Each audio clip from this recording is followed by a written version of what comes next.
There you are. Up here we are. How you doing, sir? Good. Hi, Andrew. How are you doing? Good. Welcome to Hiker's Dream. Glad you could join us Thank you so much for having me on. for a little chat. Are you part Russian? Do you have any Russian in you? Vasily? Yes, I am. I was actually adopted from Russia when I was 6 months old by my good, loving parents, and so are my siblings, my brother and my sister. So did you grow up there, or where did you grow up? Here in the No, States? I actually grew up in Louisville, Kentucky. Yes, for most of my life, and then I spent some about 4 or 5 years in Nashville, Tennessee. I just moved back up from Louisville after my Arizona trail hike, and I'm here until I leave for the PNT next week. So вы понимаете по-русски? No, I don't speak Okay. any Russian. Okay. Was it the face that gave it away? The facial structure? No, Vasily, the middle name. Ah, yes. Because I'm Yes. I'm Latvian. My parents are Oh, Latvian. Yeah, so we have a very lot of, nice. yeah, very nice. Yes, very nice. Yes, sir. Okay. Okay, so I found you because I'm going to be doing the Arizona Trail probably in October. So I want to talk to you about that for one thing. How was that? Okay. How was that experience? Oh man. So Arizona, a lot of people that you talk to about Arizona, unless they've been there, they kind of just think, oh, the whole state's a desert. And that's what I thought before I'd gone there. The furthest west I'd gone was maybe Austin, Texas. And you get there, and depending on where you hike from, so I went north to south. I started at State Line Campground in Utah, and then I hiked to the border of Mexico. But you're starting in high desert slash pine forest once you get past Grand Canyon and you're coming into the Coconino National Forest. I believe it's the largest ponderosa pine forest in the world.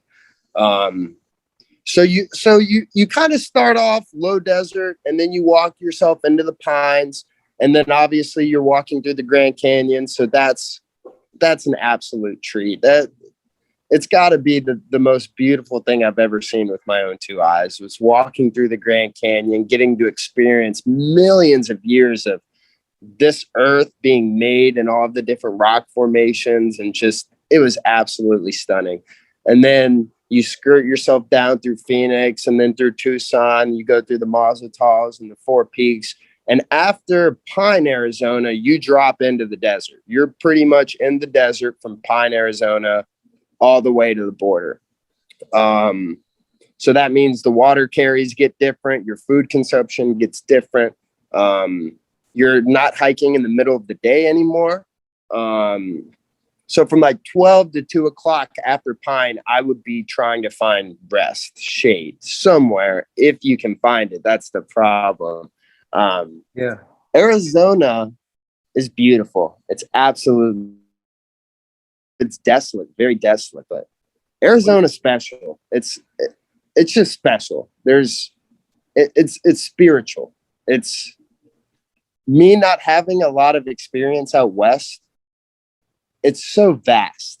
In Kentucky and on the East Coast, it's just a green tunnel. It's just green for miles and miles and miles. But out there, you can see for forever, hundreds of miles, if possible. But Arizona is Whoa. wonderful. I'll hike that trail again for sure. Well, did you have any experiences with any your dreams or seeing things, any portals? Because I know Sedona's famous for that kind of thing, spiritual kind of experiences and happenings. So Picket Post Mountain, if you're familiar with that, Okay. it's outside of Oracle. Picket Post Mountain, supposedly there are some portals up there. And I felt some things I couldn't necessarily earthly describe around Picket Post Mountain. And you can hike up to Picket Post, and there are a whole bunches of stories. And that's where a lot of people go to collect the stones, like the black see-through stones. What would that be? Be like volcanic rock. Obsidian or what? Obsidian. Yeah. Okay. So like there's a huge obsidian composite around Picket Post Mountain. And the story goes as to settlers were forcing Apache Indians off of their land, and they had actually made them jump off of Picket Post Mountain, or so the story goes. And you find these pieces of obsidian that look like Indian tears. And that's what they call them. They call them Indian tears. And they're about this big. They look like teardrops. And you can go find those. As well as I found gold over there by Oracle. I found... You found gold, like nuggets? Yeah, I did. I found some gold composites in the side of a mountain, like little traces of gold. And I was with somebody, and they were like, "That's not fool's gold. That's definitely gold." But it wasn't enough for me to be like, "Yeah, I want to take any," because that's the land. That's not mine. And it was just a cool experience, as well as I found copper. I found a whole bunch of metallic substances embedded in those rocks. But Picket Post Mountain, forget that. Remember that name. I'll check it out. I wrote it down. I'll check it out. It's a side trail up there, or what? No, so the trail to get up the Picket Post, you're gonna have to get off. It's probably gonna take you 4 or 5 hours to get up there and then get back to the trail. As well as Oracle has a really nice hostel in town as well. So if you have the chance, go check that hostel out. I forget the name of the hostel, but there's a very good hostel in Oracle, as well as trail towns. Are you very familiar with Arizona, sir?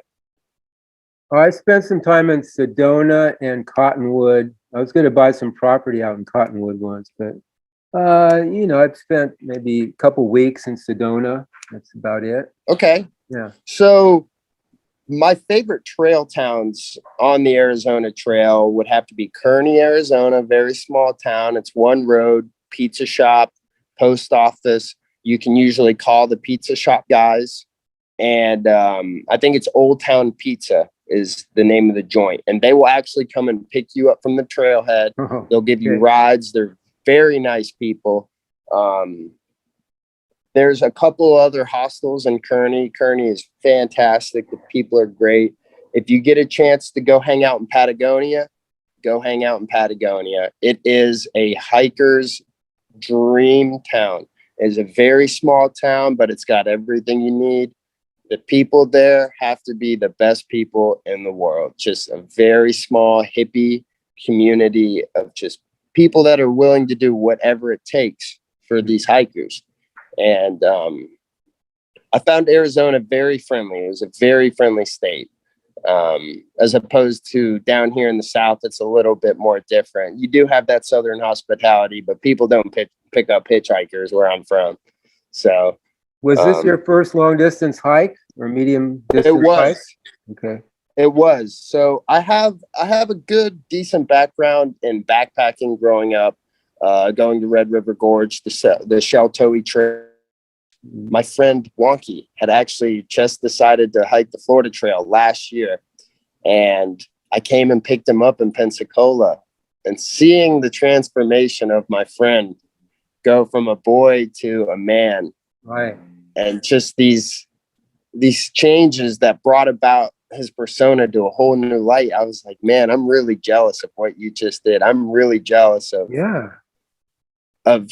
who you are now. And I feel as though I want to do something like that. I've always had the wanderer mindset. I've always been a traveler, a vagabond. And I think when he hiked this trail, he allowed me to believe that it was possible for me to go out there and do something on my own. And shortly after he finished, my other friend had hiked the AT for the first time. So it's just a very small pot of friends that I've had growing up for years. And now we're all long distance hikers, but it's kind of solidified our friendship a little bit more, as far as when I'm going through a hard time in my life, I can talk to those guys because they know what it feels like to walk until your bones say, hey, no more, or walk until you want to fall over and pass away. These guys know what I feel and how I feel like. So to have friends like that supporting you and have your interests with you. That's very important. And getting off trail and dealing with all of that other stuff, that's a whole different conversation, because it is a challenge having to adjust back to real life after you get back. It's a challenge for sure. Yeah. Why even come back? You don't have to. Hey, some people don't, man. Yeah, some I know. people don't. That's the thing. I ran into so many different people, and they're like, man, I just live on trail now. I'm getting supported by the government. Whatever you want to do, whether you're retired, disability, food stamps, whatever. Like, hey, live your life and do it with a smile on your face. What am I going to tell you can't do, you know? That's what happened to me. I was 64 when I did the PCT in 2014, and finally had a window and some money and semi-retired so I could do it. But, you know, and I had been married 3 times, have 4 kids, you know, I've had 3 houses, but the trail, you know, you'd think, you know, yeah, he's experienced, but the trail is a much different experience in terms of survival. Absolutely.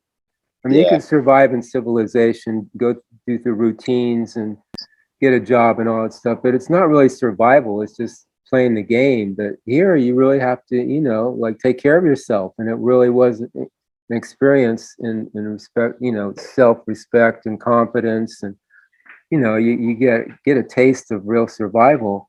Better than going in the army where people are shooting at you, but you're still out there, you know, trying to find water and shelter and keep warm and stuff, etc. So yeah, it's just like totally different now. Oh yeah. And you definitely have to be prepared going out there. And going to Grand Canyon, just as an example, you go to the Grand Canyon and you will find yourself meeting a lot of people that are seriously underprepared, like almost appallingly unprepared. So you're telling me you're going to walk down 5,000 feet all the way to the Colorado River and walk all the way back up with 1 bottle of water and sandals and one bag of snacks? Like, come on, like that's seriously, it's silly. You're playing with your life. You don't understand how your body reacts to stress and stressful situations, and being prepared, even though it's just a walk down and walk back. Well, that's like 4 miles, and that's like 10,000 feet of elevation gain. And trying to come up with a way that we can help these people become better prepared, sharing our stories, talking to people. I think that's more so the direction I want to go in the future. Helping people understand, you know, this isn't a game. Like I take my stuff very seriously. I take my preparation very seriously. Being mentally fit and mentally strong is very important. Now, I'm not going to say that going out and practicing 15, 20 miles every day before you go on trail isn't good, because that's great. But you need to be mentally strong and be willing to accept that you will be in a lot of uncomfortable situations, but you just have to be comfortable in the uncomfortable situations. You have to find your balance. And I think that's very important for sure. And I want to help educate people about being mentally strong out there, because you can be the strongest hiker in the world, but if you don't have a strong mind, then you're not going to make it.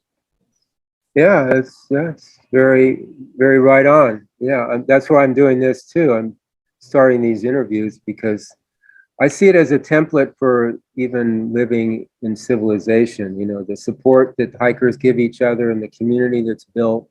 I mean, it could be like a model for us in the towns and cities. In a way, you know, you could adjust it and relate it to that. But right now, the way the competition and dog eat dog, it's terrifying for a lot of people, and it's hard. But here you're with nature, you're relating to something that's real rather than relating to something that's made up. The technology, which is fine in its sense, but it's in a way it's not really relating to something real. So that's where people get stressed out, you know.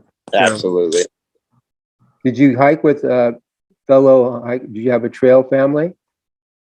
Or did you do So solo? I had started alone, and I had ran into a couple of different people when I first started. I think the Arizona Trail, by my knowledge and by what I've seen looking at hiker reports and the finishers, I think they had a record year this past year going southbound. I was hearing numbers anywhere from 100 to 200 hikers were walking southbound. And you might know this or might not know this, but in years past, the Arizona Trail has been a lesser known national scenic trail. It's one of the younger, I think it's one of the newer national scenic trails, if I'm not mistaken. And some areas are still being developed. They're actually trying to reroute the trail right now. And you can go on the AZTA and look at what they're trying to do. But this was a record year. So I was on and off hiking with different people for the first couple of weeks, but I was always with one or two people for a majority of my time. And I did eventually find a tramley, my good friend Fire, and then my good friend Tapeworm, Walking Tapeworm. And they taught me a lot of things about hiking that probably, one, saved my life, and two, helped me educate more people about hiking. I learned some of the craziest things on my first day. Not even 5 miles past the trailhead, people are talking to me about the trail and things that if I did not know on that day could have really put me in harm's way. First day, actually, I had ran into this guy named Happy Go Lucky, and he's a seasoned hiker. He's a vet. One of the first things he said to me was, he's like, "Kid, this hike will ruin your life. It will absolutely ruin your life in the best ways possible." Mm-hmm. And I was like, great. I just ruined my life. Great. Mm-hmm. And he was on his mission to complete the FKT, a fully unsupported FKT. So he had started in Utah with, I believe, 88 pounds of gear going fully unsupported, and 55 of those pounds were food. He didn't end up getting the FKT. He finished in 33 days, I believe. And I talked to him. I was like, "Man, how'd you do that?" He's like, "Dude, I have no idea. I ran out of food as I was finishing like my last day. Like I was out of food."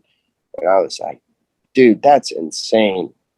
And there was a good amount of people. I would say I was started right at the end of the bubble. I caught the bubble a little bit, but I was usually with one or two other people the whole time. But I did do a couple 100-mile stretches where I was by myself.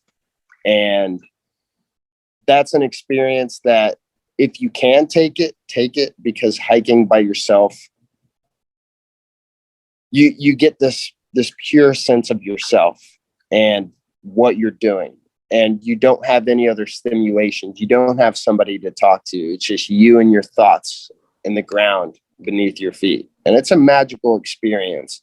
But I'm an extrovert, so I like talking to people. I like being around other people. I get my energy from other people.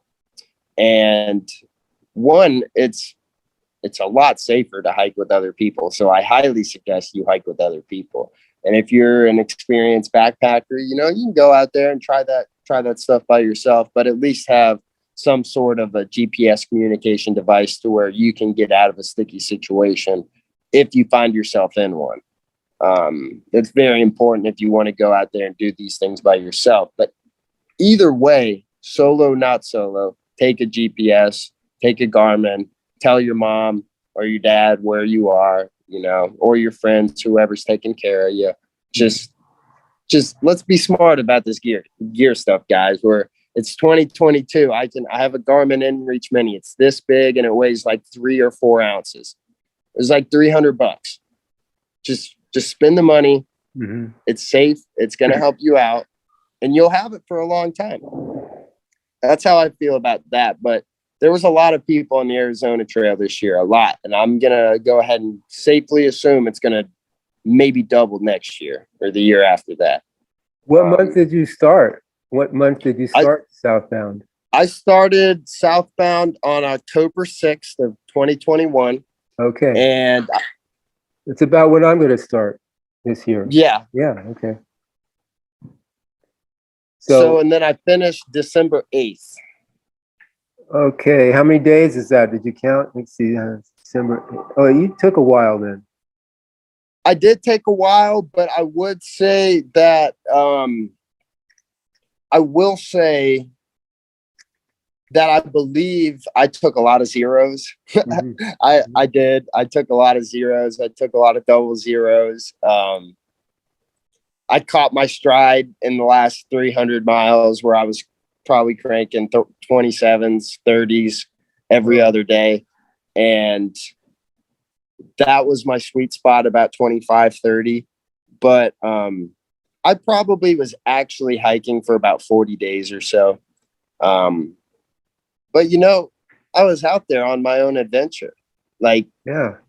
yeah, hell yeah, I was gonna take a double zero every now and then, enjoy town and hang out with my friends and get to fully relax. You know, is if you're not on a financial stressful budget, go out there for 4 months if you want. You know.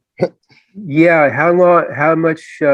Besides all the gear in the beginning, what did it cost you to do the trail, the 800 miles?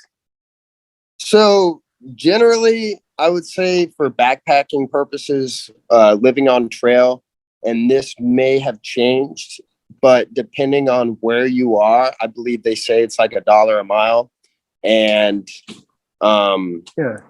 I believe it's about $1,000 a month. Yeah.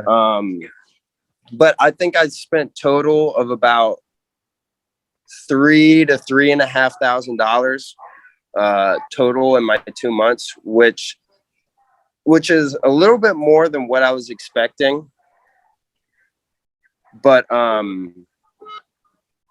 that's what I figured. About $100 a week or something like that. For yeah, but that's also with the caveat of I stayed in a hotel or a motel whenever I got the chance, and I was not as responsible with gear like I am right now.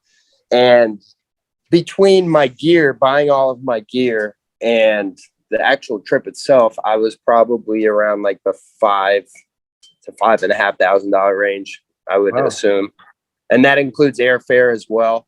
Okay. And then this year, I'm probably going to be in the exact same boat. I actually spent a little bit more money on my gear this year than I did last year because I learned more about how I walk, what I like to eat, you know, those sorts of things. And it's not that I want to go ultra work for you. Go ahead and spend the extra $40, $50 on that sleeping bag. It's going to keep you warmer at night. Like a lot of these people just see the price tags and they're like, oh, that's expensive. I don't need that. And it's like, you might not need that, but it's going to help you out a lot when you get cold at night or when you're walking around feeling that 40-pound backpack that you got all that stuff in. So go ahead and spend the extra money and get that gear. That's what I tell people. I was curious, did you have any mail drops, or can you resupply on the hike without any of that? So that's a loaded question. There are definitely a lot of resources that I would suggest you use. The AZTA being number one. You can find resupply charts on the AZTA, and then you can find a lot of good content on YouTube and on the internet browser about mileages between towns, what that town has to offer. What did you do? How did you do it? I did not use any resupply boxes. I didn't have my family or my friends send me any because I had a pretty clear idea of where I was going and when I was going. Yeah. And I didn't necessarily have any troubles resupplying anywhere.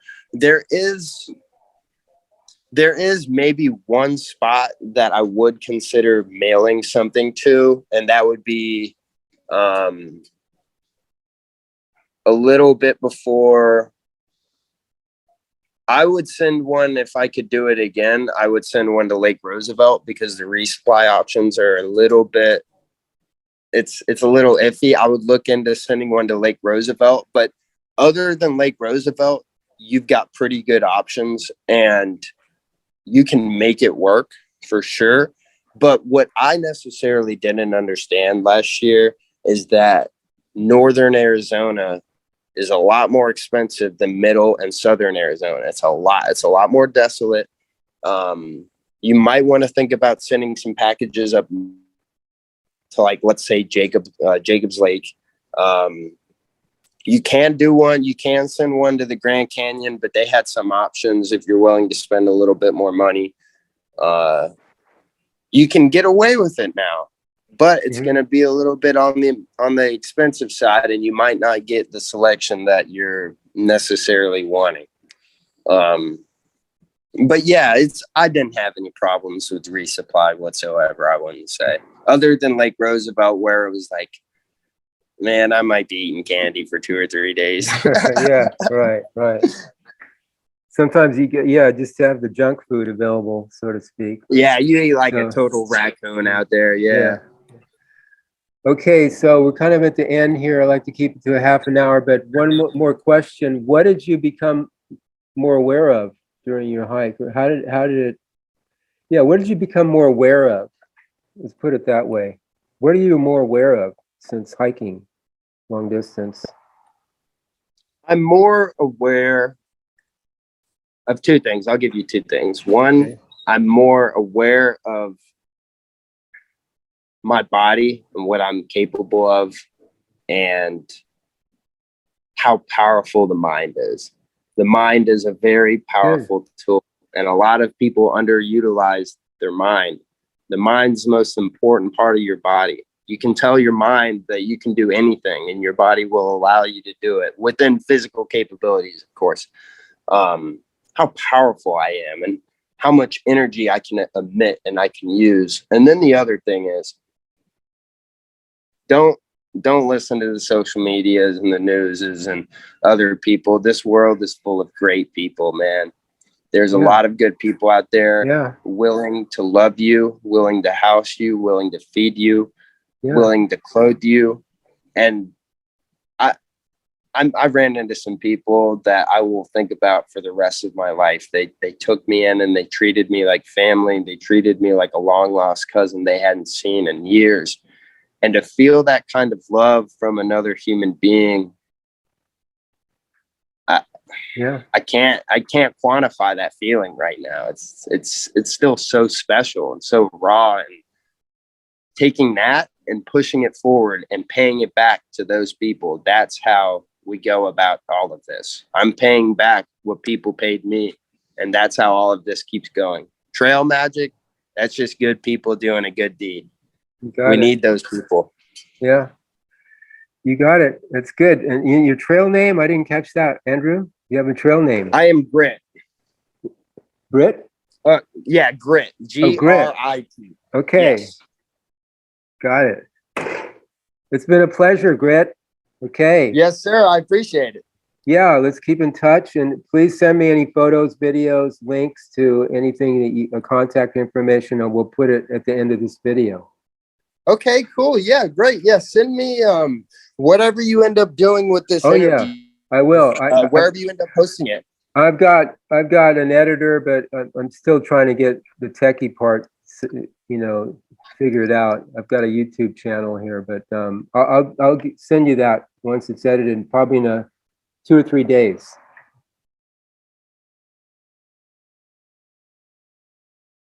Thanks, Britt.